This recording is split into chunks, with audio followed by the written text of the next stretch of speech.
All right, Jacob, welcome to the Nova University podcast. Would you like to introduce yourself to the people on the panel or the people that are listening onto this podcast right now? Yeah, absolutely. Hey, what's going on? Happy to be here. Zoom has me labeled as Jacob, but I go by Jake Yeah, all the time. I am here in Fayetteville, North Carolina. I'm I have a direct to seller acquisitions company. We have some rentals that we're starting to amass a portfolio of.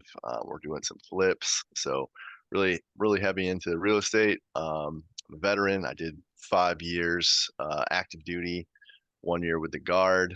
Um, I have a couple kids and starting a nonprofit, so pretty busy. nice, nice. We got to dabble in all that. But first of all, why do you go with Jake and not Jacob? Oh, when I was younger, I just felt like Jacob was very like biblical or like an Oh, old man's name. So I was just like, I'm Jake. But now it kind of came back to bite me because everybody's like, oh, Jake from State Farm. I don't know if you like remember that I old remember that. commercial. Yeah, Yeah. everybody's like, oh, you're not wearing khakis. So it's probably everybody I meet. It's all good. Yeah. So I like to start off with talking about like your childhood. So when growing up, did you always have that financial mindset? Did you have people that tell you like, yeah, make money, become an entrepreneur, be rich? Well, how was it? How was your childhood? Well, I would say I had a good childhood, but absolutely not. I was like the probably one of the most like financially illiterate, like horrible decision makers that I knew. Um, I always was a little entrepreneurial, but um, I didn't really know what I was doing, right? I didn't have any like direction or anything. So I would, I was a commercial fisherman for a little while when I was like 19, before I joined the army, and I was bringing in, like $3,000 every 10 days, which is pretty good money for a It's pretty good. Yeah. 19-year-old. But I was technically homeless, right? I would I would come home, get off the boat, cash this big check, right? And then I would go out to eat for every meal. I wouldn't do laundry. I'd just like buy new clothes. I didn't have a car. I didn't have a place to live because I was only on land for like 2 days. And I Where'd you had like sleep? friends' houses. We would go and they're like, "Hey, there's a party over here." Cool. I'll bring, everything, and everybody's gonna have a good time, and I'm gonna provide all the party favors, and um, I lived like that for a while, and but I realized, like looking around that community, there was just like nobody that had anything, and I didn't want to, I didn't want to be 40 years old and have nothing. I have a lot of really good stories and a lot of fun, but at a certain point, it was just like, yeah, there's got to be more, you know. Yeah. And when you chose the decision to go join the military, what made you join when you were making like 3K every 10 days?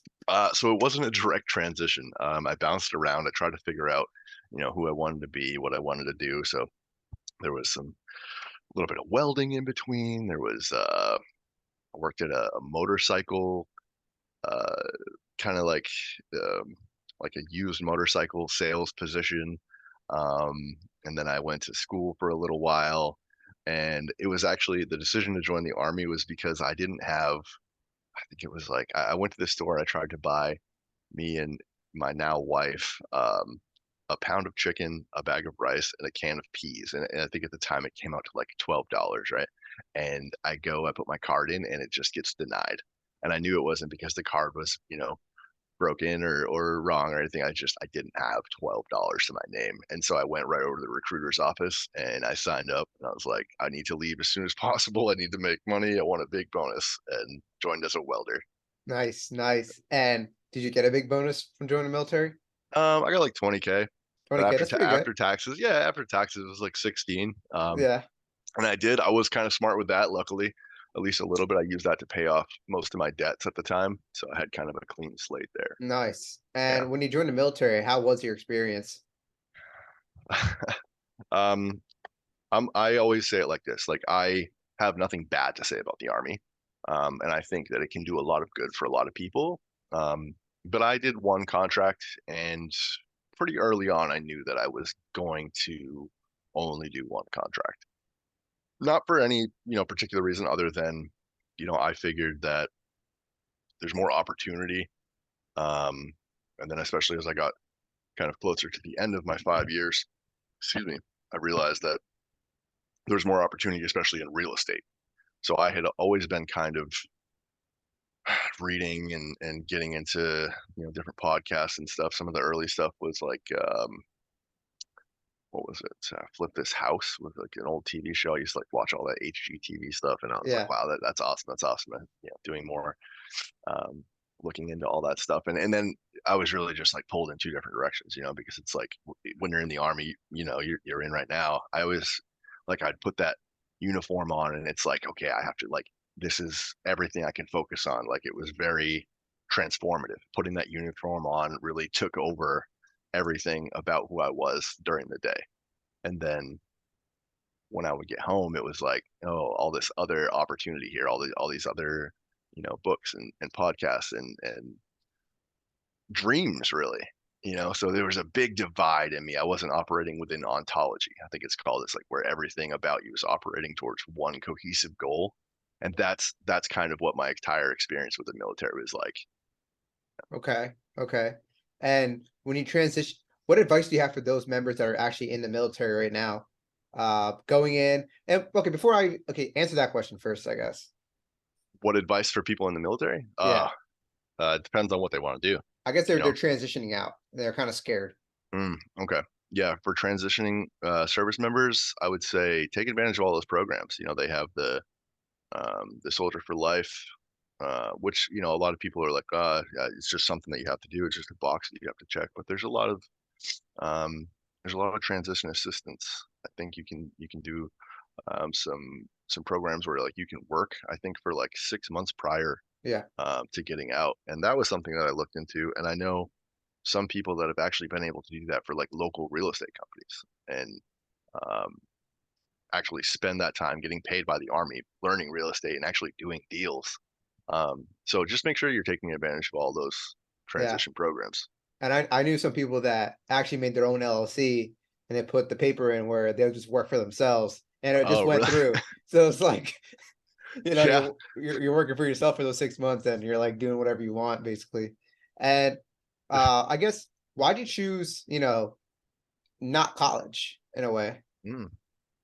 Yeah. So I'm like a college dropout, man. I bounced around majors a little bit. I did started with general studies, switched over to business management, and I switched again to IT, and then back to business management. And for a long time, I guess I just subscribed to that thought process of like, I need to have a degree so I can get a good job. And it wasn't until I started my own company and realized that it's kind of pointless. Like if you're going to go be a W-2 employee for somebody, absolutely, it's a tool that can help you get a higher salary, right? But if you're gonna run your own company, then there's nobody to apply to. It was no longer applicable for me. I don't I don't disregard people that have degrees, but for me, it was no longer a requirement. I agree with that because a lot of people that answer that question, like was college worth it? They usually say like it's all around based on you becoming a good W-2 employee at the Right. end of the day and doesn't really focus on you opening up your own business. Yet they have entrepreneurial courses, but it's not really teaching you like, hey, do this or do that. It's mostly like, hey, figure out the spreadsheet and uh go work for somebody else, right? Yeah. Um, so now after the military and everything, what did you do? Like, you got out, what was the first thing that you started doing? So well, let's see. Let me take it back here, kind of rewind the clock. Um, okay, so I was actually going to do the career skills program. That's what it's called, CSP. I applied. I was going to go work at Cisco Systems. I went through like, there's like 3 rounds of applications to get in over there, and I made it through the first two, doing really well. I had all the approval from the command team and everything. And I was doing good with Cisco, and then I got to the final round, and I didn't get picked. So it was like um, kind of a big shift. I had all my eggs in that one basket, and there was about 3 months until I was going to get out. and I knew I was definitely getting out, and I was kind of a little lost. I had done a bunch of reading and kind of gaining all this knowledge on real estate, but I didn't have a solid way in yet. I didn't have private money lined up. I didn't know what a hard money lender was. I knew, kind of the process of what flipping a house, could be, but I didn't have a mentor or anything or a community. So, looking at all of that, ads are super targeted. So as I'm scrolling through my phone, stressing out about all this stuff at night, this ad pops up for Fortune Builders, which is a real estate investment education company. And they're having this, 2-day event or whatever, 3-day event, and it's free. And, of course, there's this big upsell. And I went, knowing that, I'm like, whatever, I'm going to go to this course. I'm going to take what I can for free. All these other suckers are going to buy into it. And I'm just going to, get what I need and then walk away. So then I spent $25,000. um, yeah, no, we go to this event and it was like, it just put all the pieces kind of together that I was looking for real estate. And the biggest thing is that they were offering like one-on-one coaching with local people within your community. And that to me was like huge because everybody talks about finding a mentor, right? So being able yes, it was having to pay into that. But being able to have access to that mentor like on demand is really what got me. So we actually I cashed out my TSP. I went full broke. I maxed out credit cards. I cashed out my TSP. I went in debt like up to my eyeballs at the time. I'm talking like I didn't have enough to cover the 25K. I took out a credit card that day. I applied for a card, maxed it out to join this program. And that's how like I got my start into real estate. So the next 6 months, I also had my first child. I spent Fuck. $25,000 and then I had my first kid 2 days later. But I also took my first coaching call while my wife was in labor. Like it was this whole big thing, right? So she's going to early labor. Anybody that's had children knows that there's stages to it. And she's in early labor. We just get to the hospital. She's not like, it's the baby's not coming right away, Yeah, and you're on a Zoom call with your coaching. Well, yeah, it was like the phone rings and I'm like, oh god, this is my first baby. We're in the hospital. I'm like, oh my god, do I answer my phone? Like, and I look at my wife and I'm like, I think it's the coach. Do you want me to answer it? She's like, we just spent $25,000. Answer the fucking phone, right? So At least she's supportive. yeah, very, very. But yeah, no, so I took my first coaching call there, and then over the next 6 months, it was like intense, like drinking water from a fire hose is kind of like the term people use. And this course went over like everything. And they have like live events. So I was going to every live event I could and just networking and meeting people and, saving all these business cards and working on my pitch for private money and trying to take action on all this. And then about 6 months later, we did our first deal. Um, and that was a wholesale deal. It was like a $5,000 assignment, and that kind of snowballed into the multiple companies and partnerships that I have today. Nice. Yeah, And what did you exactly learn? Like a lot of people are like, holy shit, you just spent $25,000 on fucking words. What the yeah, hell? Like, yeah, what is it about coaching? Because I know a lot of successful people, they spend a lot of money on coaching, on like even professionals out there. Like LeBron, he'll spend $1 million on his body. You think he'll spend money on like good coaching for himself? So like, what is I guess what's the benefit of having coaching there? What did you learn from your coaching? well, for me, I actually I still talk to the guy that I coached with, and for me it goes back to accountability. I always did really well in the army. I made E5 and 3. If I had stayed in, I think I would have been able to progress through the ranks really well. But it was because of this accountability, and the accountability was something I lacked pre-military. But recognizing that, and then knowing that I'm very coachable, um, I really approached this coaching as like, this is, I have to be accountable to this guy because of that massive financial, you know, because I went into debt, because I did all this, um, canceling my TSP, pulling all that money out, taking this huge tax loss in order to do that. It gave me this like incredible accountability to myself, to my family, and to this coach.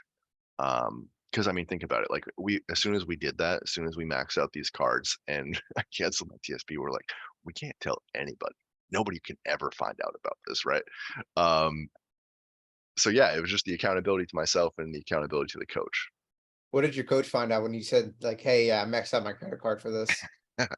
Well, I think it's a strategy that that particular company uses on a lot of people that are in my situation, so they weren't necessarily surprised. Some of them can be kind of predatorial. So they're not. I don't recommend them to everybody. It worked for us, but I think there's a pretty high attrition rate from people that join programs like that that spend all that money. Because I could have easily put all that money into my first deal, right? Yeah, Um, but anyway, yeah. So they weren't really surprised about that. But what they were surprised about is that like I was all in, you know. I told him like right on, like I'm going to be one of your most successful students. I just want you to know that I'm going to pour everything into this, and I ask you to try to match my energy. I'm going to come prepared. I'm going to come on time. I'm going to come with questions prepared, and he really respected that. So I think he definitely gave more to me than he did to other people, but because I was trying to go above and beyond for him. nice. I like that, matching their energy Yeah. or your energy. And while you were getting that coaching, what was the first actionable thing that you done? Uh, like you had your kid, you had uh the 25K invested into this coaching. Mhm. Now what? You're getting all this coaching advice and everything. What was the actionable thing that you took out of it? Yeah. Get on the phone, talk to people, get over that first, like, you know, um it started with role play, right? He was a tough son of a bitch on role play. He was like, he did not give me a break. He's like, we're gonna run through these scenarios. And it's like, those movies where there's like this tough boxing coach that's like making dudes run up and down the stairs. It was like that. um and he got me going with role play, and then he was like, every week we're gonna get on these calls, and I want to know how these conversations went. I want to know how many conversations you had, how many people you talked to, how many offers you made. And that was huge Yeah. because, the first I don't know if you've ever done like, have you done cold calling? Yeah, I've done it. Yeah, like the first couple times you I think the very first conversation I had with somebody went something very similar to this, like, "Hey, hi, I'm calling about, 123 Main Street. Are you, do you want to sell it?" And they're like, who are you? Yeah. No, you know. But you're just so nerved up and you're so like anxious about it, and you make it out to be this big thing that it's really not. So yeah, first actionable stuff was just getting consistent with calling, getting consistent with making offers, and getting those reps in. Nice. Yeah. And for those that okay, now would you label yourself as a wholesaler? Uh, or what would you label yourself doing all this stuff Um, so that the audience can I've know? I've I've done more wholesaling than anything else, but I wouldn't label myself a wholesaler because I have a lot of different partnerships and things that we're working on right now. We actually just launched a real estate investing education company that is specifically designed to not be this huge buy-in predatory type system where it's like, it's like $47 a month right now. It's going to go up as we have more people that join. This is kind of like a founding member special thing, but there's that. I'm also starting a nonprofit organization to get music, or excuse me, instruments in the hands of underprivileged children. So like, kids that want to play instruments, but like their parents, or for whatever reason, they are unable to have their own instruments. We're going to be hosting live events, bringing in bands from all over the country, and then taking the proceeds from those events and purchasing the instruments for the kids. Yeah. Um, Now I've done wholesale deals. Like I said, I have rental properties. I've done flips. So if you want to say what I've done more of and where I'm most experienced, it's definitely wholesaling. Nice. And where Yeah. where are you getting your I guess a lot of people want to know, like, how are you getting these phone calls? I guess where are you getting your leads from? Like, is there any like particular software? Are you driving for dollars? Like, what exactly is your game plan? I think I would be a little bit unique in that, like, I've never really I've never done the whole driving for dollars thing. I think I tried it like once and I was just like, it's the time invested, like my time, I didn't think was the ROI wasn't there for me, right? I even tried to like outsource it and get it set up through Deal Machine, which I think if you are going to drive for dollars, Deal Machine is the way to go because you can outsource it. You can build a team in there. You can track your routes and get updates on like who drove how many hours and where they drove, and it integrates with a CRM really well, But we do a lot of text messaging. We always have right from the get go. So text blasting has been our most profitable lead generation source. And we do that through a couple of different places. We tried launch control. Launch control is great because they're what's called 10 DLC compliant. A lot of people I talk to are like, oh, I don't want to text because there's a lot of like possibilities for lawsuits and just potentially getting in trouble if you contact the wrong people. Um, but yeah, if you want to get into text blasting, launch control builds in protections so you're completely compliant. Now we're actually texting through batch leads. So if I would have to compare the two side by side, I would say launch control does a better job of filtering and making sure that you're in compliance. But batch leads, we're seeing higher response rates, we're seeing higher deliverability rates, and it's where we're generating all of our lists. It's where we're skip tracing, so it keeps everything kind of in one spot. And I think we were talking about this the other night. Having everything in one spot eliminates wasted time for my employees, right? Because if Mhm. they're having to bounce back and forth between a couple different softwares, it's 15 seconds. We're doing 1,000 outbound messages a day, 15 times. Not that they would jump back and forth on all 1,000, because I mean, we're getting some of the FUs, we're getting, no answers. But let's just say, 100, 100 to 200 that really get filtered out a day times 15 seconds, times 5 days a week, at the end of the year, it's a lot of wasted time. So that's why we're at batch leads right now. And that's, as I said, our list generation, our skip tracing, and our text blasting. Nice. Yeah. So is that where you also find like all the properties that you're like, let's say pre-foreclosures, probates, is that where you find it, or do you go to county records as well? A little bit of both. We definitely scrub county records. We have batch leads. There's some other websites. I can't remember the name of them right now, but there's kind of like some boutique sites. So like for the bigger lists, yeah, I'll just use batch leads. But for the smaller lists, wherever you may be operating, you can always just Google it. Google, pre-foreclosure lists, Google, probate lists, fire damage lists, and there'll be boutique list providers. I will say, be careful though. Don't as you become bigger and you're doing more, especially on social media, and you're kind of working on your own brand. A lot of people will offer to get you, like the high quality lists and everything. I haven't found that any of those are any different than just going to batch leads and doing it yourself, and they're a lot more expensive. So word Yeah. of word of caution there. And what's your thoughts on PropStream as well? Do you use that or not? I did. When we were kind of evaluating our systems and seeing, what's going to work best for the teams and everything, we did. Originally, we started with a software called RealFlow, and then we switched over to PropStream for a month, and then we tried batch leads for a month, and we really took all that data, put it in one spot so we could compare it to each other, and then kind of weighed the pros and the cons. I don't think that I didn't find that the data was significantly different between PropStream and Batch. They were close enough that I would use either of them, but what it really came down to is just having everything in one spot and being able to keep the team moving forward. Nice. Because I'm a sorry, go ahead. No, go, what were you about to say? Finish that. I'm a huge fan of outsourcing, right? I think being, in the military, we're always looking at all these SOPs, we're seeing all these systems, and you're seeing like the delegation that takes place there to complete the mission. And I take that. We have a lot of military systems in place in our company. I counsel all my team every month. I use that same 4856. I just rebranded it with my company logo and reworded some stuff. Dude, it's a great system. I recommend that to anybody. If you're familiar with the 4856, Yeah. powerful tool. I've never related so much to a sergeant major. Um, Yeah, we do that. We have like an 85-page SOP that documents everything in my company, and now it's to the point where I don't talk to any of the sellers. I just get notified, "Hey, Jake, we have, another Wow, contract." that's amazing. Yeah. And when you're doing all this stuff, do you ever feel like you're being in competition with other people? Like you're in the Fayetteville market, so does that ever coincide because you're going against other wholesalers in Fayetteville? No, absolutely not. I'm in collaboration with other people, Yeah, right? I'm a huge fan of the abundance mindset.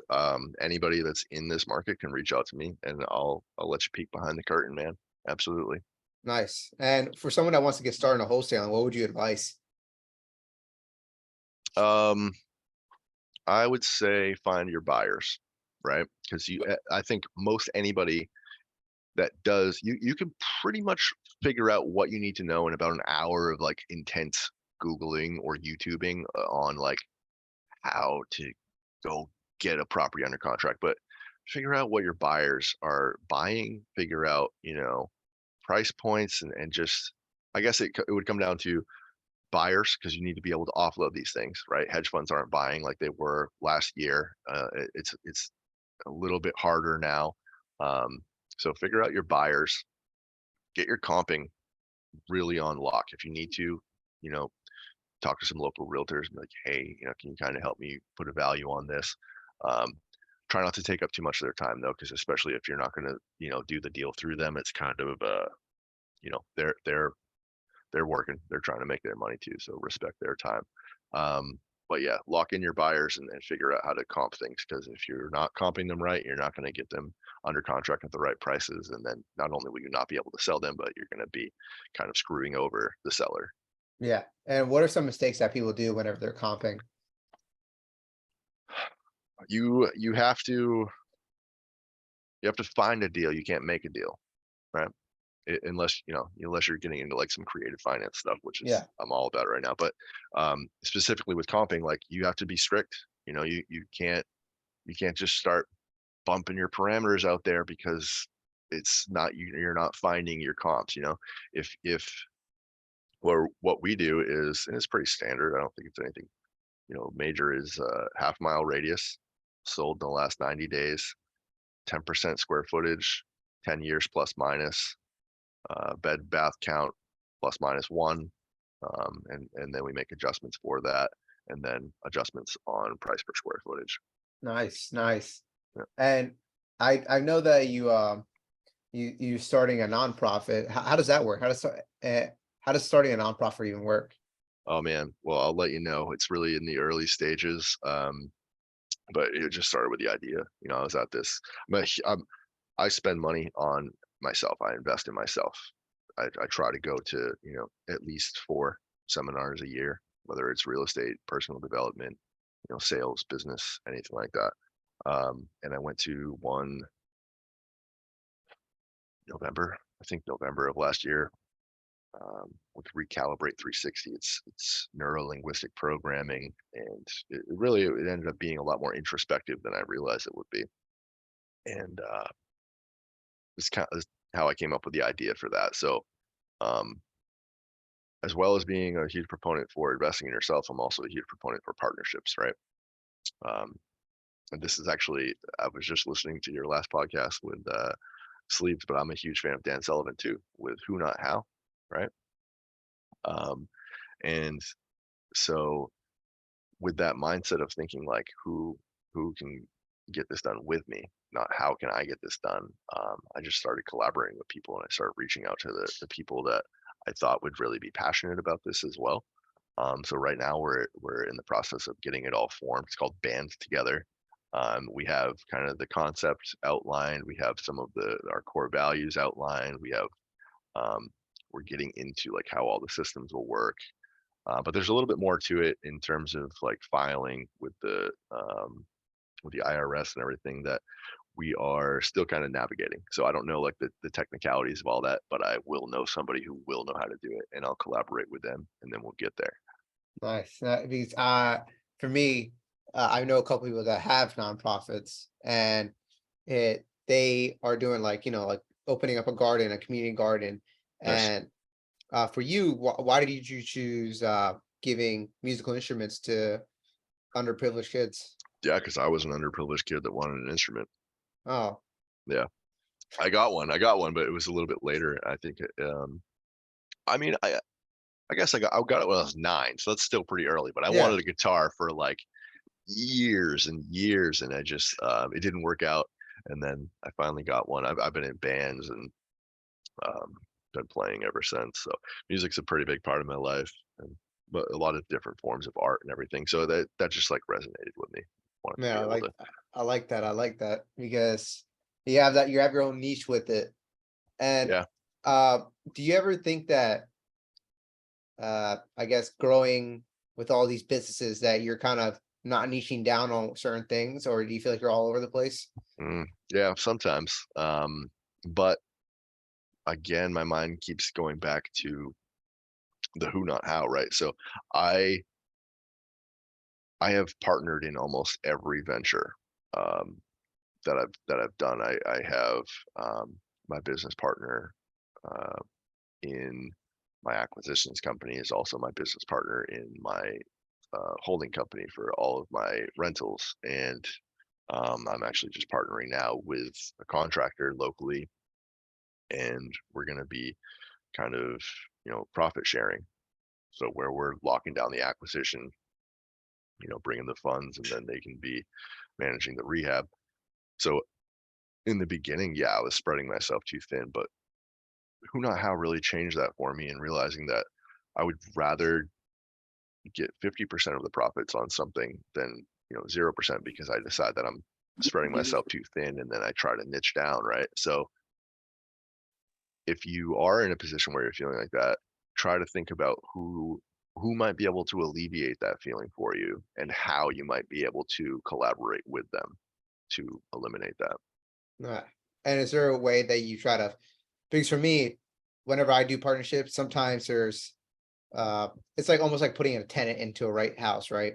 Yeah. You really want to vet them, make sure that they're the right person. How do you know that this is like the right partner whenever it comes to partnering? What do they got to have, or what do they not? What should they not have? I guess. Um, well, for for my partnerships, they've always come from, you gotta date before you get married, right? I'm not just Mhm. gonna like jump in, sign a JV agreement, and now we own a company together. Um, my current partner, Laura Holmes, I actually wholesaled her, I think four or five properties before we realized like, hey, well, let's collaborate and we can do something bigger than either of us could alone. Um, so when we decided to do that, we actually did almost like 40 hours of like partnership evaluation to make sure that like one of the big things was like, is the person that you're going to partner with somebody that you could just hire? And that's a huge like that's a powerful question, right? Really think about that. Like if I'm going to give somebody or if I'm willing to give somebody 50% of what I'm going to build because I know I'm going to pour myself into this, is that thing that they are going to be fulfilling, is that position that they're going to be working in, is that somebody that I could just hire and not give up half of my profits? That's one of the questions that I like to ask. And then for that evaluation, we also did like Tony Robbins has the I think Tony Robbins did the disc test where it's like an actual in-depth personality like Yeah. breakdown of who you are and like how you communicate and what your struggles are and what your strengths are. So we did that. We got on with like four or five other coaches in real estate. And by doing that, we had a chance to really explore each other and get into some hard conversations too. You want to talk about like, well, what happens if you get divorced? Because we're both married independently, not to each other. Um, what happens if you get divorced? What happens if you go bankrupt? What happens if, God forbid, you die? Like, what happens in all these scenarios? What happens if we get in a fight and we decide that, you know, fuck you, we both want to go separate ways? Like, what are we going to do there? Yeah. So just be very thorough, um, be very thorough and just do your due diligence like you would if you were going to buy a property on your partner. I like that you actually go through the what ifs, right? A lot of people they don't do. They're like, hey, let's just do all sunshine and rainbows. Hopefully it works out. And at the end, they're Yeah. like, let's and they all get into like this like big rage, and people now say like, hey, I'm never gonna partner ever again. Screw Yeah. that, Yep. right? This can happen, like you said, someone in a bad relationship, like, I'm never gonna date ever again. I'm like, just because of one person that messes you up, right? Hmm. And a lot of people want to know, like, what was the biggest struggle that you had like in your 20s? Um, biggest struggle I had in my 20s. My 20s were pretty badass, man. Oh wow. I say that like I'm 30. I literally just left my 20s. Um, my biggest struggle was probably, I would say, my early 20s, because I joined the army when I was 24. So probably from like 20 to 24, it was just really feeling like I knew I was gonna do more. Like I always felt like I just needed to figure out what it was, or figure out what I could be, because I always felt like it was just there was something right there, but I couldn't quite get to it. I couldn't quite figure it out. So I struggled with that quite a bit, and I tried a lot of different things, and went to a lot of different places, and I would say that was it. Nice. Okay. Yeah. A lot of people, because in your 20s you really don't know what you want to do, and you're getting into this struggle like, do I really want to do this for the rest of my life? Or they have that mindset, or finding the right person, but they don't know shit when they're like Yeah. at that age, and they're Yeah, like, absolutely. and I can count how many on my hand how many people they think they know stuff, but like I say, like, people are starting these businesses, right? But I say, like, give it 5 years. I go by statistics. Most businesses they Hmm. fail in 5 years. Yeah, So absolutely.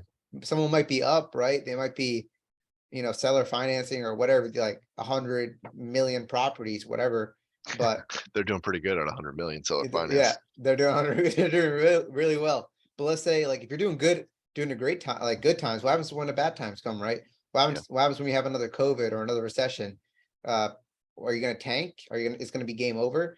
I think I spoke to it was our last podcast, forgot who the guest was, but like we talk about the cryptos, right? All these crypto gurus in a way, they made their money last year, cashing out, doing like this pyramid scheme with these people, but Yeah. now they lost all their money. But that just come from being lucky. Right.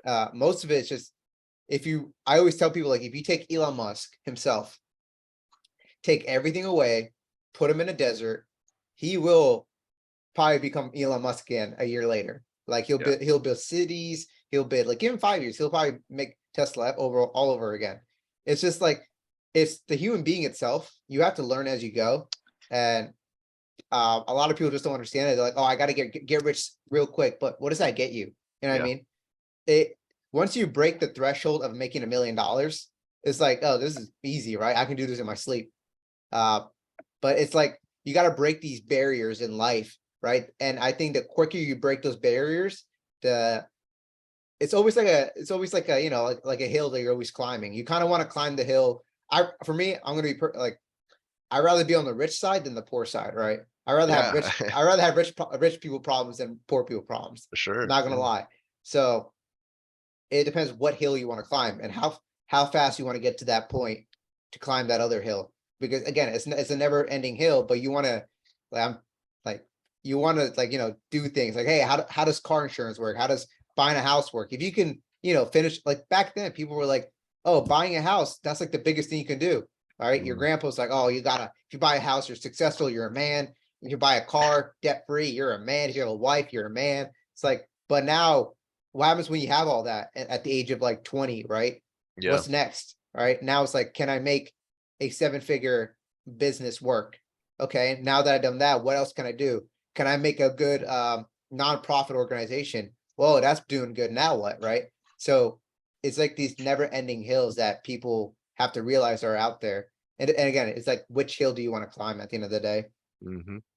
And go ahead. What you about to say? Well, just something you said kind of made me think about what me and my wife were talking about this the other day. Is like I've I feel like I've kind of I've had like a mental shift, right, in the way that I think after becoming an entrepreneur. And I think Robert Kiyosaki talks about this in Rich Dad Poor Dad, but like I finally relate to it in a way that, if for for some unforeseen reason my company fails, right? I couldn't really be fired, right? But my company could, you know, fall apart, right? I could go bankrupt. But I would never have to go apply for another job again because of all these skills and all these entrepreneurial, you know, relationships and everything I've put together.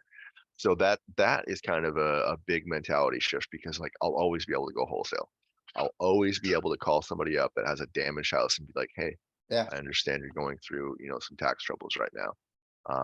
We might be able to get those taxes taken care of and get you, some cash in your pocket so you can go, to your yeah, next place." And it's the skills. yeah, absolutely. If you can be like, I know it's not about like who, not how, but like, I think, yeah, Elon also said this. I'm not a big Elon, I mean, I'm not like, riding on Elon, but like, he's like a good representative, like, like someone that does business and is for the business and for like who he works for. So like Yeah. who he has working for him. So he knows what every single person uh does in his business. And he's like, when shit comes, right? When shit comes flying, uh, let's say you're a cashier, right? Let's say, now your manager has to come and do the cashier stuff. Yeah. And if your manager doesn't know how to become a cashier, that's a big red flag, right? You should be able to do everybody's task, but you shouldn't have to, right? But Yeah. whenever shit comes, you better get, you know, the plunger, right? Go out to that property and Yeah, start doing things absolutely. because you should know how to do it. Yep. Um, That's why we have such a robust SOP, right? And all of our employees that get onboarded, they go through every section. Whether I'm hiring an acquisition specialist or a disposition specialist, they're going to learn all of that for exactly that reason. Because let's say acquisitions calls out. We have two people on acquisitions right now. Let's say they can't make it for whatever reason. My dispo just became my acquisitions until they get something under contract. Then they can go be my dispo again, yeah, right? And you have to have that in place. I think to avoid you can't just shut down. You can't shut this machine down. We have too much money spent in marketing. We have too many inbound callers coming in, so you really have to be flexible and you have to have systems in place to keep people flexible. So that was a great point. yeah. Like the Marines, they take that to heart where they're all infantrymen first and then their MOS comes in, right? Their Yeah. job comes in. If you're an IT guy and all the infantrymen are dead, guess what? Take your gun, Yeah. take Right. Yeah. take a weapon and start shooting because you're not a nerd anymore now. You gotta Well, you're you gotta still a do nerd at stuff. heart, but You're a nerd at heart, now you have yeah. to be a cool nerd. And so someone before I answer that, I wanna know what is your greatest accomplishment so far, you would think?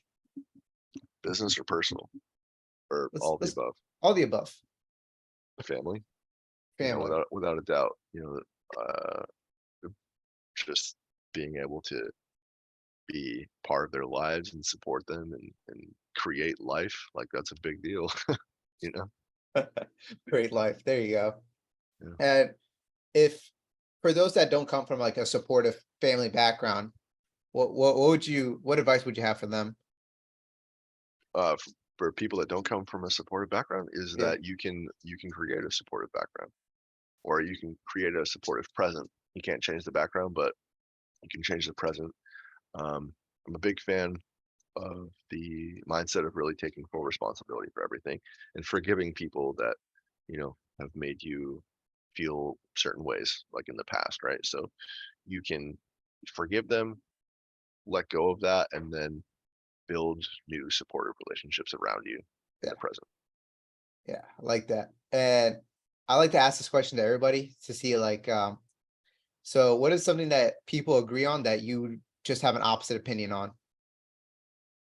Uh, um, People agree on and have an opposite opinion on. I don't like Dave Ramsey that much. I think everybody loves Dave Ramsey.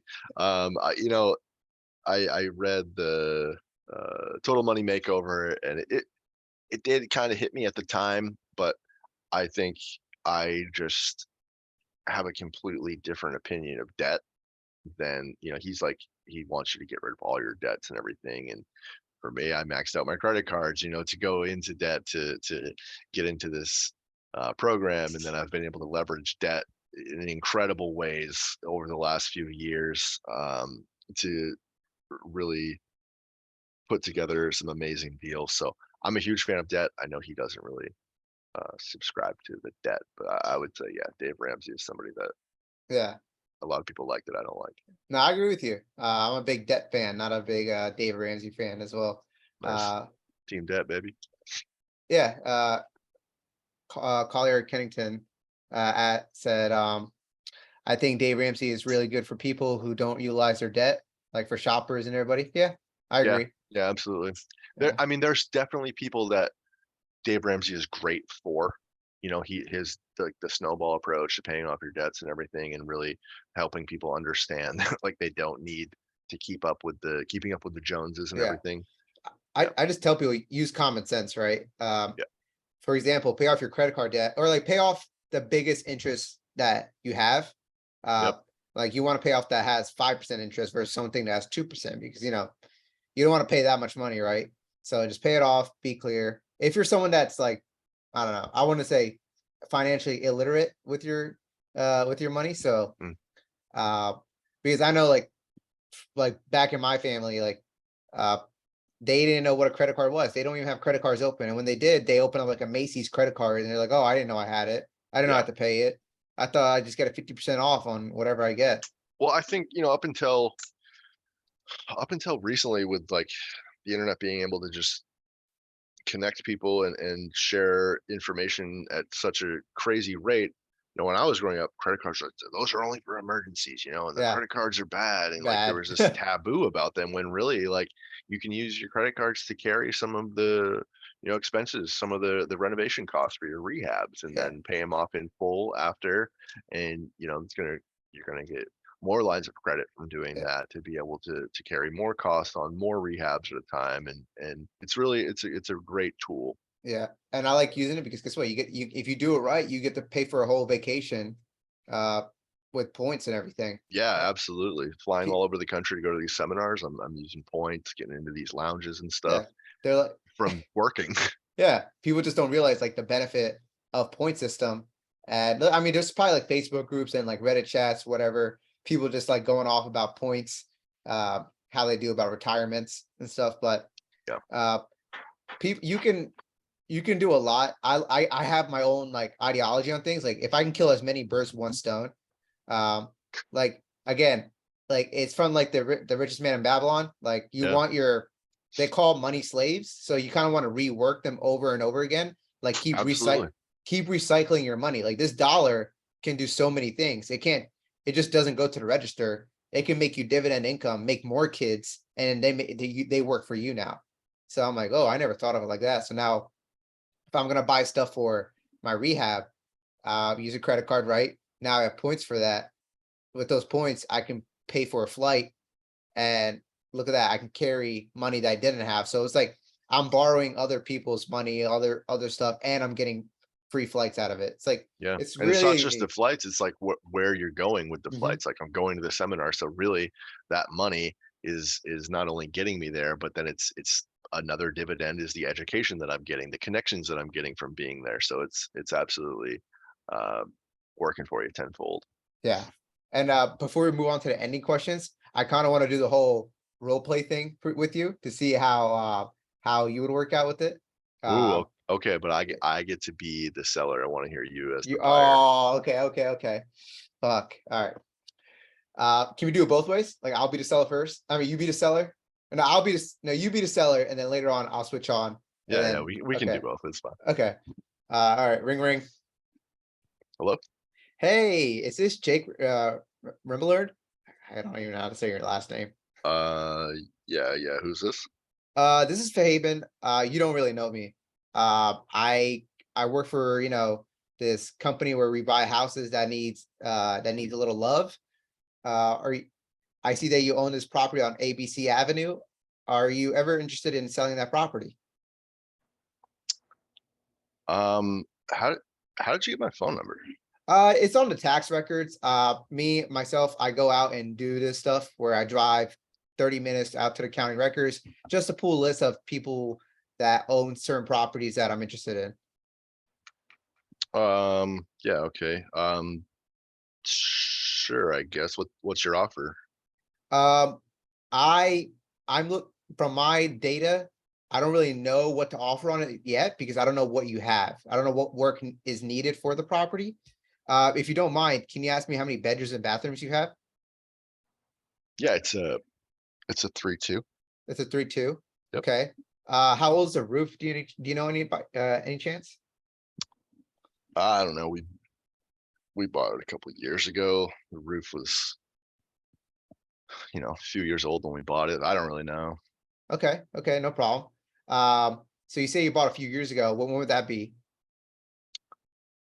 Um, it was it was like 2020. I have some kids running around. How long do you think this is gonna take? Uh, do you think it's a bad time? I don't really want to interrupt you. No, I just like, do you have an offer or like what are you gonna do? Yeah, I will make an offer. It's I need to obtain some information and then right then and then I could do the calculations there, but I don't want to waste up too much of your time, sir.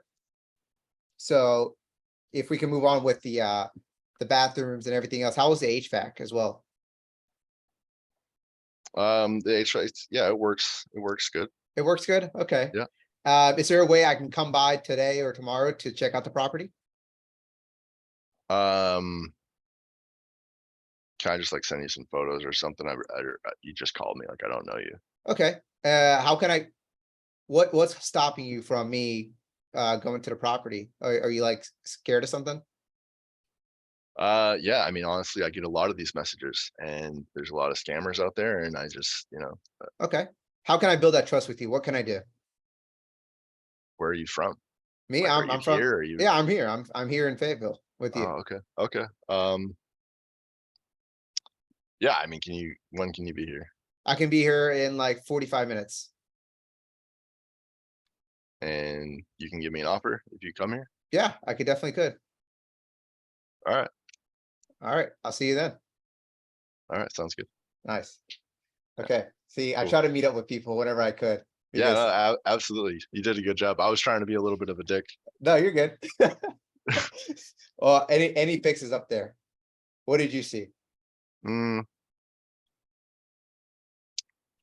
I don't know. I try to make people laugh, right? Okay. I try to build rapport by making people laugh. And if you can't, if you can't make them laugh, then I go right into like the credibility, Yeah.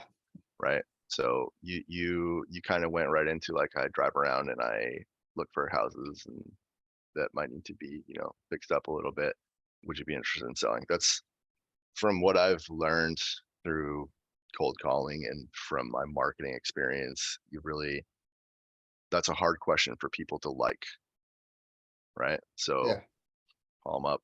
We are, well, I can show you when we do the role play. Okay. Let's do it. Let's do it. All right. All right. Ring, ring, ring. Hello? Hi, is this Vibin? Yeah, it is. Who's this? Hey, this is Jake. I work with Allura Homes. We're a local military housing specialist company. How you doing today? I'm doing fantastic. Awesome, awesome. Hey, look, reason for the call. My company, we look for opportunities for houses where we can put military families in them. And I see, looking through the county records here, you seem to be having a little bit of trouble on your taxes this year. Is that correct?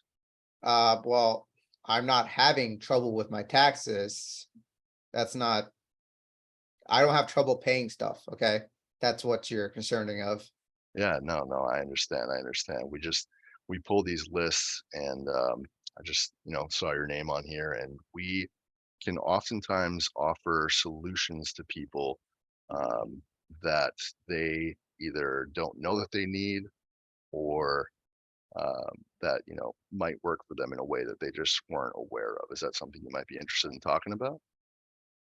Yeah. I mean, I'm interested in whatever you got, but I get these calls all the time about this, that, Yeah. I've been living here for like 15 years. you know? Oh, okay. Okay. Yeah, no, I definitely don't want to waste your time. Like I said, it's my goal to see if I can provide you with some solutions, and then if it works out, great. If it doesn't, great. Hopefully you gain something from this conversation. So you said you've been in the house for about 15 years. Yeah, I have been. Okay. And how did you buy it? Did you get a mortgage, or did you pay Yeah, cash for it? I'm in the military, so I used VA 15 years ago. Oh, okay. Awesome. Yeah, I just got out September of last year. Are you still in? Nah, I'm retired. Oh, congratulations. How long have you been out? Um, is this gonna take too long? I mean, my wife's cooking something and I don't want to miss it. Yeah, no, it can take as long or as little as you'd like. I just wanted to kind of reach out today and see if you're interested in talking. So now that I know that we might be able to provide some solutions to you, what I'd like to do is maybe I can shoot you over some information about who we are, what we do, and get you on our website, and you can just look around. If it's going to work for you, great. If it's not something you're interested in, great. But what's a good email for you? Oh, my email is rogerdodger@gmail.com. Okay, rogerdodger@gmail.com. Awesome. Look, I hope you have a great evening with your wife. I hope she's cooking something you like, and I'll get that email over to you. Check out our website, and if you have any questions, feel free to give me a call. All right, thank you. All right. So, uh, you were kind of receptive, but you were a little hesitant. Yeah, I don't go for the kill on the first call. I want to really. go for the kill on probably like the fifth call, right?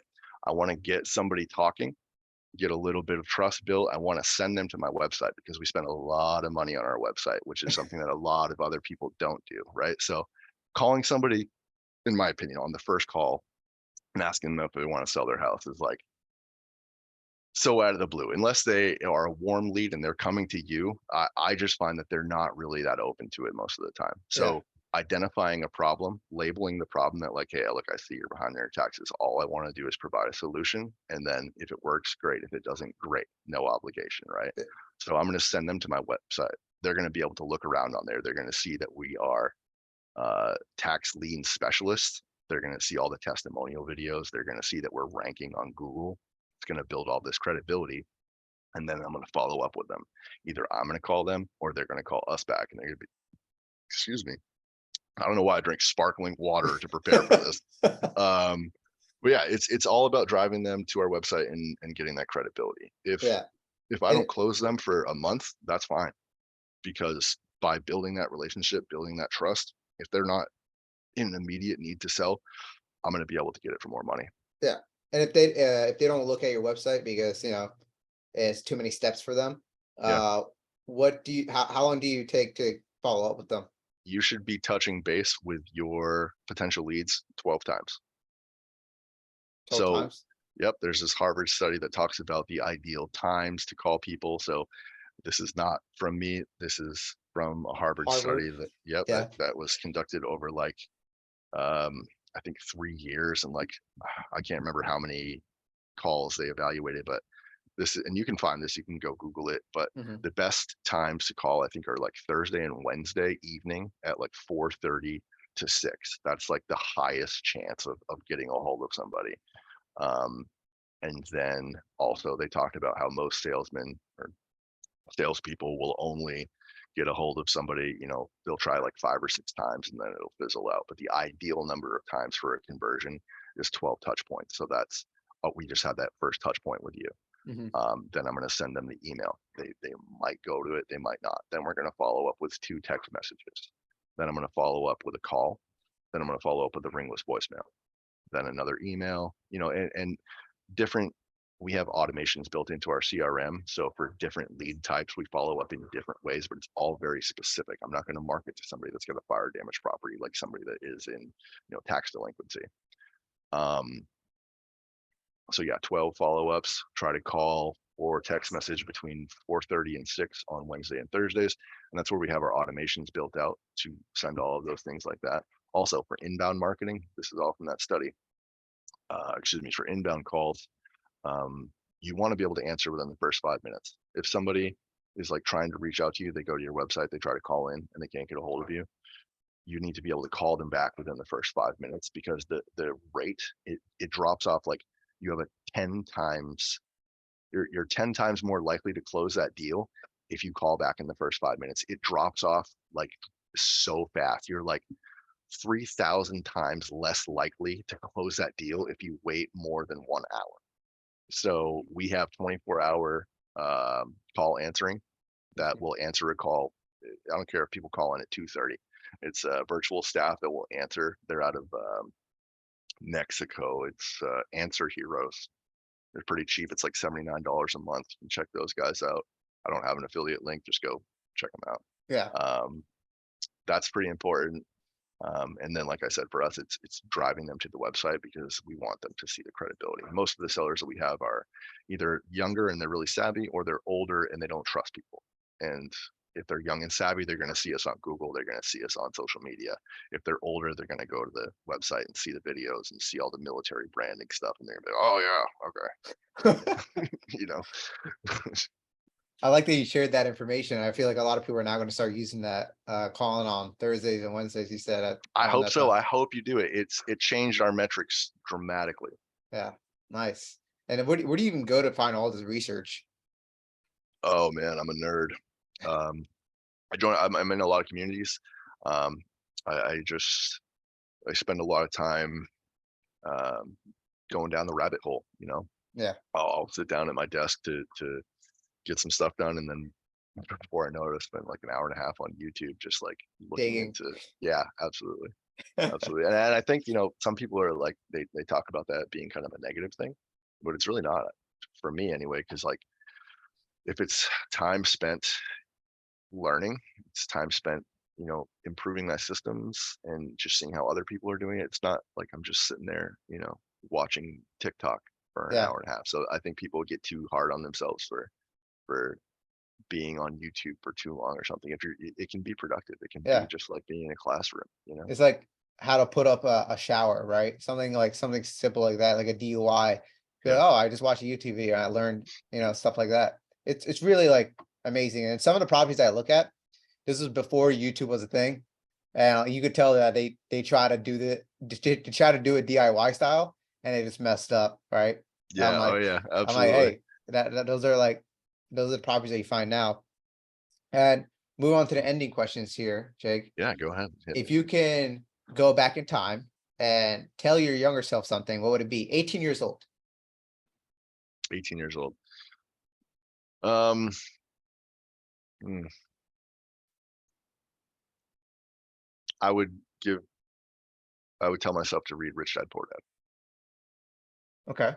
Yeah, that book really kind of lit the fire and got me thinking about money and my goals in a different way. And if I had been introduced to that book at, you know, 18 instead of 26, I'd probably be, um, in a much better place in life right now. Yeah. I read that when I was like 16. I was like, oh shit. Nice. It's gonna I told everybody, I was telling my mom, like, or my dad at the time, like, hey, we have liabilities, these are assets. And they're like, yeah, we don't give a fuck. And I'm like, Right. Yeah. okay. Man, financial education and like real estate and everything, it's so hard because you want to pull people along with you. You want to share this with your Yeah, friends and family. You're like, hey, look at what we could be building. yeah, And people are just, people are very comfortable and I think very scared to go outside of the normal, W-2 lifestyle.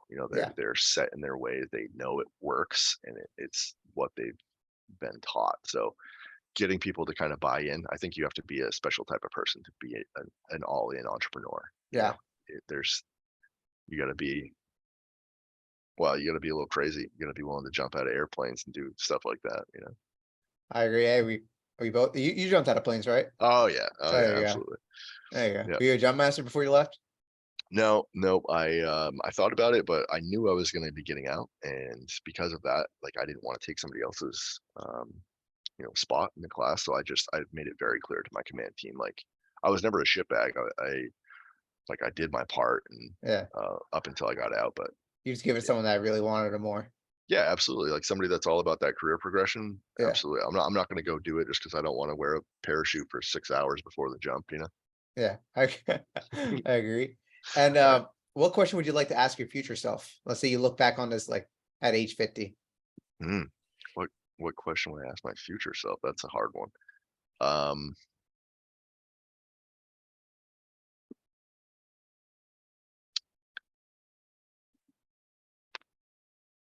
I don't know. Are you happy? Right? That's why we're Yeah. doing everything we're doing to try and be happier tomorrow than I am today, I guess, you know? Okay. I'm pretty happy today, so it's gonna Yeah. be kinda interesting to see how happy I am in 50 years or at 50. Or you'll be like super depressed, like, Yeah, right, everything went horrible, I should have stayed in the army, like oh, to get that pension check, whatever it is. yeah, right, no, I get nothing, but I gave everything. Yeah. Do you get No, I'm just disability? kidding. No, no, no, I had a really honestly, the military for me was really awesome. I got stationed over in Italy, um, Nice. yeah, I was over there for, like, 3.5 years, traveled the world. I mean, I've been to so many different countries on, like, those 4-day weekends and everything, um, and I never got injured, so I wasn't one of those guys. It's like, I knew a lot of people that were like, "Oh, if you talk to this guy, he can help you out over here," but I just feel like that was, you know, like, dishonest, and Yeah. that's not who I am, so No, I agree. What do you think the secret sauce is into becoming very successful?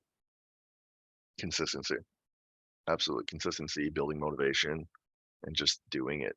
Like, there's no like the mantras in the morning or like meditation's awesome. I meditate myself, but that's not going to make you successful. It's just getting consistent and getting that motivation behind it because you make you know 20 cold calls a day in your spare time for a week, you're going to be better. You do that Yeah. over the course of a year, you're going to be great or good. You'll be great in a couple years. um, so just stay consistent.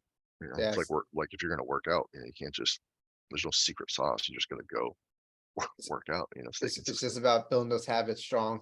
Yeah, yeah, And absolutely. I know you mentioned Rich Dad Poor Dad, but is there any other books that you would recommend for people Oh or certain yeah. situations and parts of life? Yeah, so if you own a business, there's 3 books I think you need to read. The E-Myth, Love that that should be, book. yeah, you need to read that really early on. It I hired my first employee before I did my first deal. I could not afford to pay her, and I hired her, and we got a deal because I hired her, because it created more consistency, because it gave me, you know, uh, more time to work on different things and to get the systems up and running. So the E-Myth, Traction. I don't know if you've read Traction. I have it. I just haven't read it yet. Oh man, it's I'm I gonna have, read it though. if my screen wasn't blurred, you could see like I have all my Traction resources up here. That book is it talks about the entrepreneurial operating system. So my company has an operating system now, like your Mac or your PC would have, and it's because of that book. And we have our core values outlined, our core focus, our 10-year target, our marketing strategy, our 3-year picture, our 1-year plan. We have all the big rocks that we're going to tackle this quarter, and then we have all of the issues that we're working on this month. Having all that clearly identified and like on the wall right here, it keeps me on track. It's my GPS. Yeah. Um, and then the other one, I would definitely read Who Not How. Who know Um, how? Yeah. yeah, yeah, that one was just massive. It shifted like the way I thought about my problems in my business. Like right now, I'm having a hard time with some of my flips just because like I don't have the time because I'm so invested in building out my acquisition company. Mhm. But I'm partnering with somebody who runs a construction company that's going to be able to help me do it faster, better, and probably make more money than if I was just trying to do it alone. So, um, yeah, those 3 would probably set you on a pretty good path to Yeah. success in your companies. And do you read physical books or do you just try to do audiobooks or any of that sort? Mm, but both, I guess. More and more, I'm getting into podcasts when I'm driving, but I listen to audiobooks when I'm traveling, when I'm flying. Um, I can't read when I'm flying. I get like nauseous. Yeah. Um, I feel that. yeah, but at the end of the night, or when I'm home, I definitely read physical books. I'll even like if I finish an audiobook, I'll buy the physical book just to keep it, and if I want to go back and reference it, I can flip through it. Um, because then you can lend it out or you can just highlight things. I guess if I had to say, you could only do one, I would just buy the hard copy. Yeah, the hard copy always, Yeah, especially if you know if it's a good book. You're like, "Ah, shit, I should have bought the hard copy." yeah, I love that. yeah. Um, yeah, but and for your employees, do you get them from where do you find them? Do you find them in like what is that app called where you just hire people? I forget what it's called. There's Upwork or Fiverr. Do you use those? But do you have anybody that's physical? So all of my staff is virtual, but I Okay, wanted that because we're really focused on scaling and operating in, uh, different markets all across the country. Right now, I have three virtual staff and well, four virtual staff members. One is here. She works for us out of Pennsylvania, and then the other three are in the Philippines. yeah. And how do you keep track if someone actually is doing the work? Is there a software for that? Oh, I keep them busy. Yeah, we have meetings. We have a morning meeting, which for them is a evening meeting. And then I absolutely make sure that we have task trackers. So like for me, I don't care if they're outsourcing the tasks to somebody else to get it done, as long as they're getting their tasks done and they're receiving phone calls or making the phone calls. I don't care, right? Okay, Because I know I'm going to outsource things. So if they can outsource things and keep their productivity higher or at like if they can meet the standard or exceed, I don't care if they're not at their desk for 15 minutes. As long as they're high performers. I give people flexibility and treat them exactly like they're people in any office, like they work with me right here. And I have not had a problem with people who are stealing time, I guess, stealing company time. I, I try to create a culture of people that want to work on our team, not people that I make work on my team. And yeah. through doing that, Are they all on W-2s or are they 1099s? 1099s. Okay. Yep, we 1099 them. And that way they can also have that freedom too, right? Because it's it's a flexible business, right? You have to be able to work on weekends, and we have like kind of a loose structure to our schedule, but it there as 1099 employees, they like I can't tell them everything. Like they by law, like they have to have that flexibility there. Um, so we 1099 them. If they need to take a call at Sunday at 3, they're going to take a call Sunday at 3. Yeah. You know, if you're going to hire employees, if you're going to do a virtual staff because you want to scale, you need to have standard operating procedures. You need to have documented trainings. You need to have a good CRM. You need to have a place that everybody can operate out of all in one spot and be very tuned into what's going on, because you can't just share a deal analyzer with somebody across the desk with you. You have to like we have we use our Google Drive for all of our documents, photos, files, and everything. We use our CRM, Lead Vault. It's a great CRM. There's a lot of automations you can build in there. You can automate a lot of your marketing, so outsourcing to um, through automations, but tracking your lead flow, seeing where things are in the process. Are they, is are they being followed up with? Are okay, they're under contract. Have we opened escrow? Has been blasted out to the buyers list? So on and so forth. So those are just a couple of things that I would say for virtual staff. I like that. I like that. Having that virtual staff. And do you find all yours on Upwork mostly? We hired from a staffing company when we first got started, so that's another thing that I would recommend. Like if you're just getting started out and you want to start outsourcing some of the cold calling or some of the text messaging, virtual staffing companies can provide a lot of the structures that you need in the beginning if you don't have it or you don't have like management experience. Yeah. Um, Companies like Reva Global, REVA, Real Estate Virtual Assistant. So Reva Global. Um, Again, not an affiliate link. I'm not going to kick back. I just recommend them because they're a good company.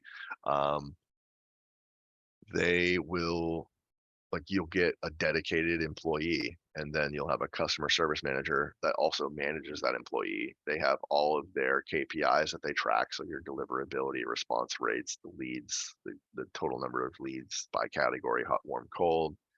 They report in all of their times in the morning. They report their daily tasks at the end of the day.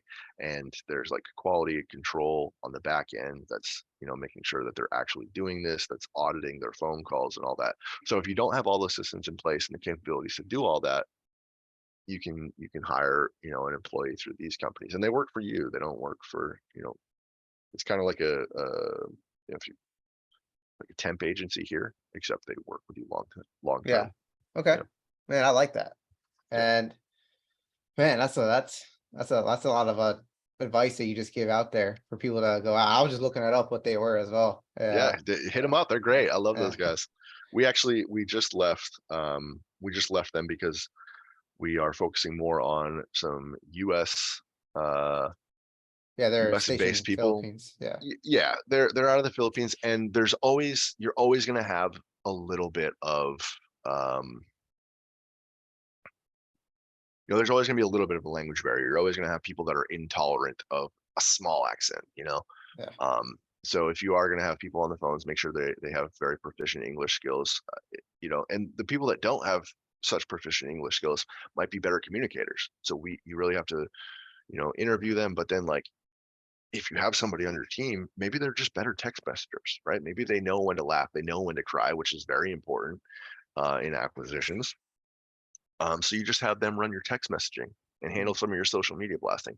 And then you have another one that's really great on the phone that sounds very proficient and they can be on the phones.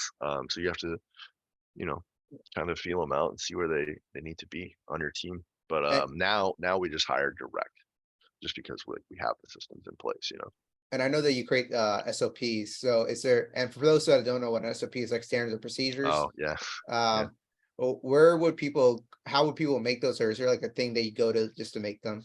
Yeah, I just have, my VA make it, document Really? everything you do on a daily basis. Yeah, I onboarded, my VA and, I took about a week and I wrote down everything I did in a week. You know, it's like these are my tasks. This is how we do it. I spent probably 2 weeks training the VA on all of those tasks and how I wanted them completed and how I was doing them. And, then I was like, "All right, here you go. Um, go get started." We actually got our first deal, I think it was like she wasn't even done training. It was like day 13, and we got our first deal with her. So uh, after we got after we figured out, you know, what to do with that, because when you get your first deal, there's a little bit of like, yay, but there's also a little bit of like, oh fuck, like who's gonna buy this thing, you know? Yeah. Um, so after we got all that figured out, I was just like, all right, take everything we did, and I want you to write it all down. And it just snowballed from there. You know, we got more sophisticated. The SOP got built out. We had, you know, an index and you know, table of contents and now we literally everything. If we come up with a new, if I text my VA right now and I'm like, hey, I want to start incorporating this, let's get the system up and running, make sure it's in the SOP, everything. Because, you know, looking back to the E-Myth, right? You can't just be relying on one person because life happens. You know, Yeah. opportunities arrive for people and they need to leave. People sometimes, you know, for whatever reason, they decide to, you know, just maybe screw the company over or maybe steal something or you may have to fire them. They may be injured. You have to be prepared for somebody to not be in that role tomorrow and to be able to get somebody in that role within a week. And by building out that standard operating procedure, and also training videos. So Yeah. now we also incorporate our standard operating procedure. If it gets added to that, we create a training video that's on our CRM. When we onboard new employees, they have to watch all the training videos. We can track the videos that they've watched and make sure that they've actually watched them all. And then we go through all the SOPs and stuff with them. Yeah. So I see a lot of companies fail because they hire this great salesperson, right? yeah. And this great salesperson, they never ask, "Hey, just teach. Can you teach everybody how you do things?" But Hmm. no, they like they'll come up with like 75% of like the actual company's revenue, and then one day they're like, "Hey, I got this better job. It's gonna be paying me more. Peace, right?" And once they dip, you're like, "Oh shit, I don't even know what they did. Right. Yeah. Yeah. I don't know how to train these other salespeople. They're not as good as him. Oh man, I messed up." And now your company just tanking. Hmm. So, like you said, make sure everything is in SOPs, maybe video formats as well. But I also like to include like the actual best person in a team. They train the new people, and that keeps on going. I think I learned that from I forget what the book is called, but it's like something with blue. It's like Upstart or something. Your it's like a blue cover, and it's like upstarting your company, and that's how most like built to sell. That's what it was called. All right, built to Oh, sell, okay. Yeah, and I haven't read uh, that one. basically it's just him trying to sell his company, a marketing company uh that he built for $5 million at the end, Built to sell, and yeah.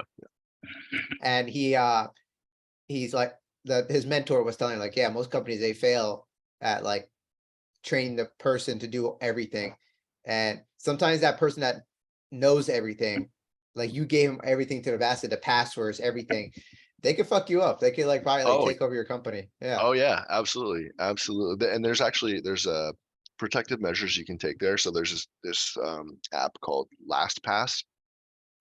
LastPass is cool because you can give access to your virtual staff, and it'll save the passwords on your end, and you give them access, and they through LastPass, it'll enter all of the information for them, so they don't ever actually know the passwords, but they'll be able to use the login credentials. So then when you offboard them, there's like they never knew the passwords, but they had all the access. Yeah. Oh, that's Yeah, nice. I'll look. yeah, And is there an online version of that? yeah. It's all online. Yeah. Is it free or you got to pay for that too? I think it's like $9 or $10 a month, but if you have a That's virtual pretty good. staff, it's Yeah, totally it's worth it. worth it. Yeah. Especially like if you're trying to have them in your email and everything. Like you don't want Hmm. them to, I don't know, take over or something and sell to some Yeah, company. but that's the thing about like with the virtual staff, like they're not my direct competitors. Like they're in the Philippines. They have no incentive to steal a deal here in Fayetteville. And my employee in Pennsylvania, she has no incentive to steal a deal here in Fayetteville. She wants to do a deal in Pennsylvania. Fuck yeah, I'll help her out. Here's how you market. Go ahead, do it. Yeah, I like that. And before I ask the last two questions, anybody here in the panel have any questions? Whether it's Um, Pan, Jaden, or Collier, speak your mind. Give it 5 seconds. Crickets. Yeah. Usually, they don't usually have questions. I just like to ask Oh, because okay, yeah. yeah, they're most of the time. A lot of these guys are kind of like they're just learning, they're just Hmm. listening. Hmm. Um, so yeah, I'll ask the last two questions here. Sure. Um, Let's go. is there anything that you would like to tell your child if they come back to this at your age? Ooh, yeah, yeah. And then I saw we did have a question came in there. Yeah, What I would like to tell my child. Hold on, what was it? What would I like to tell my child? What? and when they become your age and they look back on this. Oh, I guess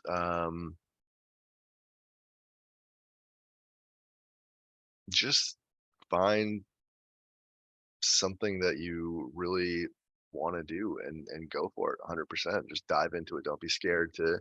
Um don't be scared of what others are going to think about it. Don't be scared of what your friends or your family will say if you make this big leap of faith into something you really believe in. I love that. Hopefully, it's like, okay, Dad, thank you. Yeah. Yeah, but like what do I do now, asshole? And Pan here asks, what is your final goal in 10 years? So what is your 10-year goal? Mm, I can tell you because it's right here on my wall. um our 10-year target right now, and this is for our company, is annual revenue of 100 million and operating within 15 states, doing roughly 2,000 transactions annually. Nice. Yep. And that's a big one right there.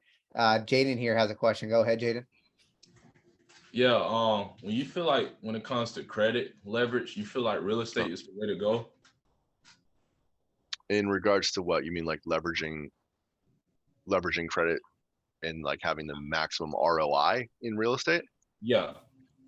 Um, I can't say whether or not it's the best, but it's probably one of the easiest, right? Because you can always use other people's money in real estate because there's a like a tangible asset. It's harder to get somebody to back you with leverage to go buy stocks, right? But you can always present the numbers on a real estate transaction, and somebody is going to be able to say, okay, yeah, the ARV is 100,000. I'll lend you up to 80,000. So like 80%, that's pretty typical. And as long as the numbers work, even if you have a lower credit score, or if your debt to income ratio is pretty terrible. As long as the deal is there, you'll be able to find somebody that can, give you that leverage. Gotcha. Yeah. So just know your numbers. But are you asking more about like credit cards, lines of credit, or just leverage in general? Just like basically loans too as well, like just credit, overall credit. Yeah. Yeah. So it's actually like through a bank, it's harder to get a loan for a real estate company. So if you're gonna do like what we do is we were able to get well, we're working on getting a $50,000 line of credit for my construction company that does the renovations on all of my projects. But if you're going to go to a bank and you're like, hey, I want to invest in this property, it's kind of difficult unless you find the right institution that knows the process. You want to be looking for like a hard money lender. Are you familiar with them? I'm not.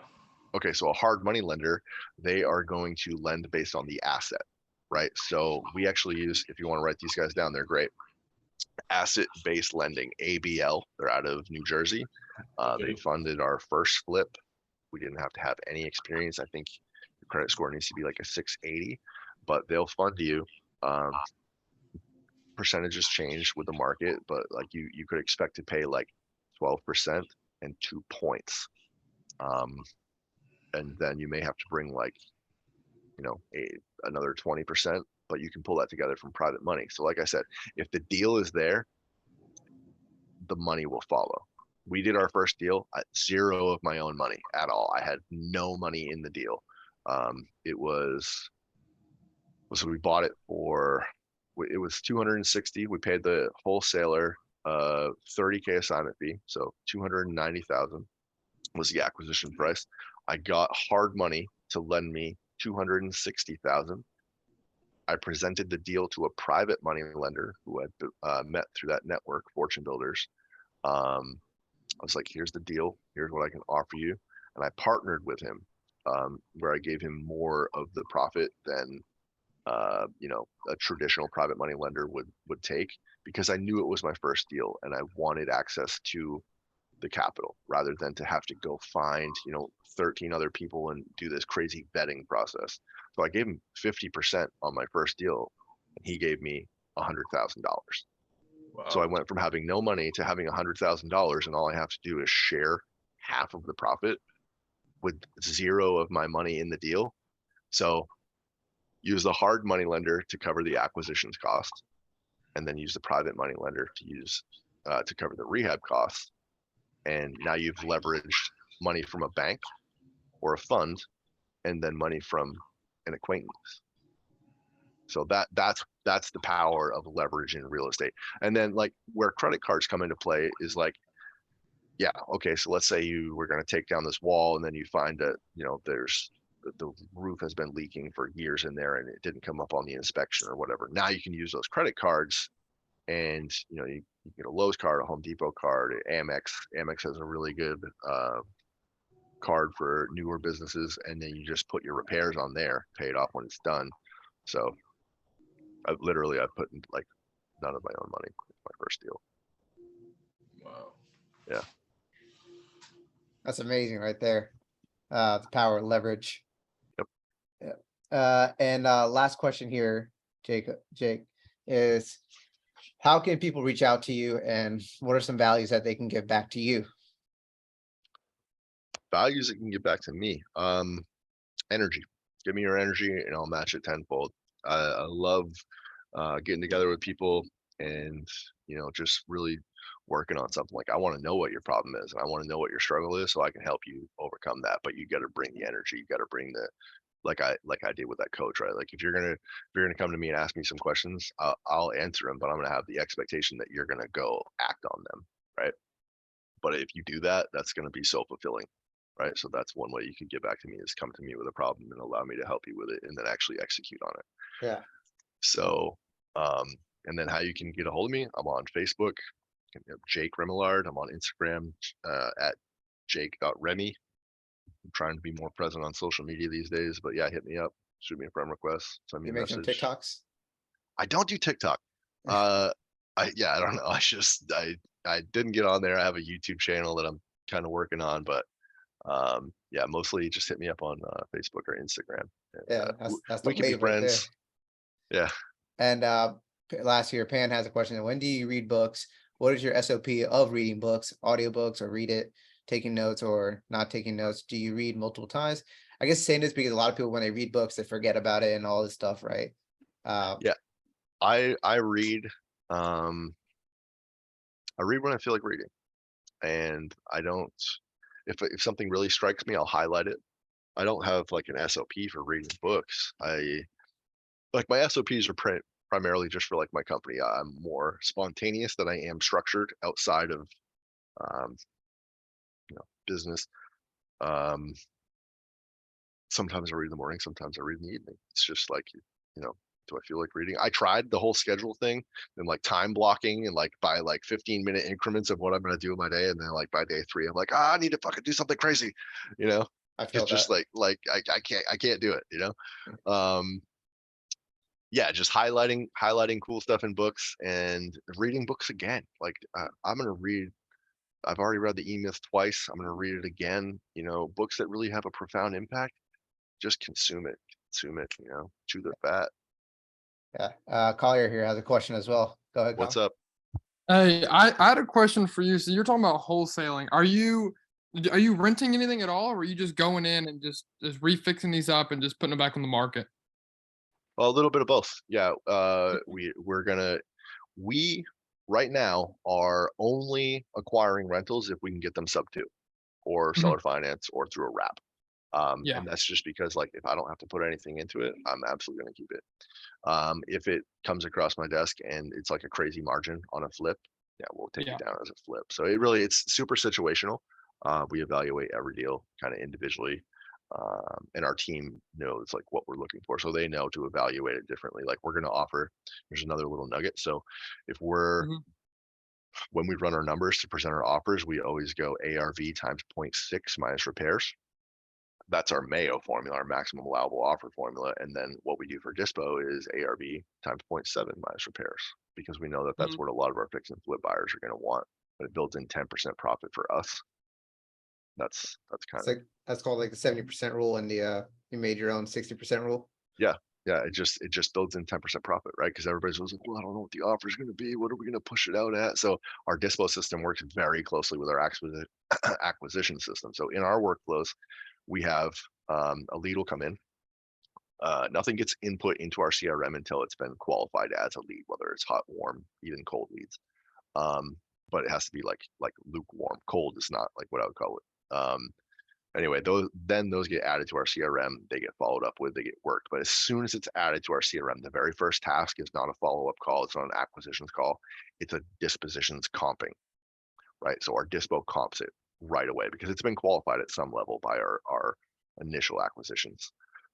So it's comped right away. So we automatically know what the numbers are, what we can offer, and what our exit strategy is going to be. Also, creative is always an offer that we make. We're trying to make 3 offers. That way, we're not limiting ourselves and we can always look at it as a rental. I know that's kind of long-winded, but does that answer your question? Yeah. Do you have like a strategy for narrowing down what kind of rentals you're looking for? I know I was at a little bit. I'm in college, and I was at a little bit of like a career Mm, fair, and people networking, and I met a guy who had a very, very specific strategy around here in Charlotte, where he only bought single story brick homes. He only bought them, and if he came across a good duplex, triplex, or quadplex, something like that, he'd go yeah, with that. They were all brick homes, all one level, no basement, stuff like that. I didn't know if you had a concrete strategy for acquiring rentals like that. I don't. I don't. I would understand why he would. I mean, brick veneer homes are they're super low maintenance. Yeah. With the 1 story, no basement, there's not a lot of room for error there. Leaks and Keep the nothing. roof good and keep the crawl space dry. Um, but for us, you know, it's more of a cash flow thing, right? Mhm. Because I'm always going to be able to build a relationship with somebody that can help me overcome a challenge, right? Like, so let's say we want to take down something that's, we're actually looking for multifamily. So anybody on here that's wholesaling or looking to wholesale multifamily deals, throw 'em my way. Single family portfolios, throw 'em my way. But yeah, it's because of reading Who Not How that I don't have a very specific buy box, and I'm going to evaluate every opportunity, because if an opportunity arises that has great cash flow, but it's something that I haven't dealt with before, I'm not going to try to figure out how to deal with it. I'm going to try to figure out who can help me deal with it. Yeah. I think I just had one more question. So you're talking about Yep. your construction credit line. I think you mentioned something like that. Yep. So are you creating a almost like a sister company to your wholesaling company for the Ooh, remodels to like yeah, cut down on your expenses and increase profit? yeah, I was hoping somebody was going to ask about this. So, me and my partner have individual holding companies, right? And then we come together to form our actual company, Allura Homes. But Allura Homes is just our collective holding company. So below Allura Homes, we have our acquisitions company, and then we Gotcha. have the construction company, and then we have the long-term rental company. So Mhm. that's kind of the entity structure. Individual holding companies that protect ourselves in case something happens in the middle. The combined holding company that holds all of our other companies, everything filters up through that, and then Yeah. construction, acquisitions, rentals. Is the combined holding company an S corp? No, the long-term rental holding company is an S corp. Okay, makes sense. Yeah, I heard that and it caught me off guard. I was just wondering about that. Yeah, it's just it makes sense, for us it makes sense. Yeah. We wanted to be able to keep things kind of separate, but yeah, it also allows us to have a lot more control over repairs and The whole rehab process costs. itself, really. Yeah, exactly. And that's what So we wanted. so you said you just had it, or you might have had it, or were working towards 50,000. Um, I mean, my dad's a little bit of a contractor. I've definitely seen some remodels Yeah. go way over 50. So are you guys putting 50 on your credit line and then looking for outside funding for the rest? Oh yeah, no, we definitely have way more funding than that. That's just Yeah, that's what I was wondering. Oh yeah, no, absolutely. I honestly like to use private money a lot more, Okay. but we are working towards using more traditional financing and Mhm. trying to keep cash flow in the business, because at a certain point we are going to need access to multiple lines of credit, and our private money may not always be there. Um, Yeah. Life happens, like I said, and we want to make sure that we have different funds available in different places. Oh, yeah. Yeah. Good question, Kyle. Love it. Yeah, absolutely. Great. And you're in North Carolina? Hit me up anytime. And Jake, thanks for Yes. I said having, but thanks for coming on to the podcast. You're amazing. Yeah, You thanks for you having really me. did drop some gems today, and I really do appreciate it. Good. I hope so. I hope it wasn't just a you know guy coming on full of hot air. I was hoping to drop some knowledge and help some people out. So No, you're amazing. And again, if you need anything, just let me know. And I hope a lot of people will reach out to you. Again, thank you for coming. yeah, thanks for having me.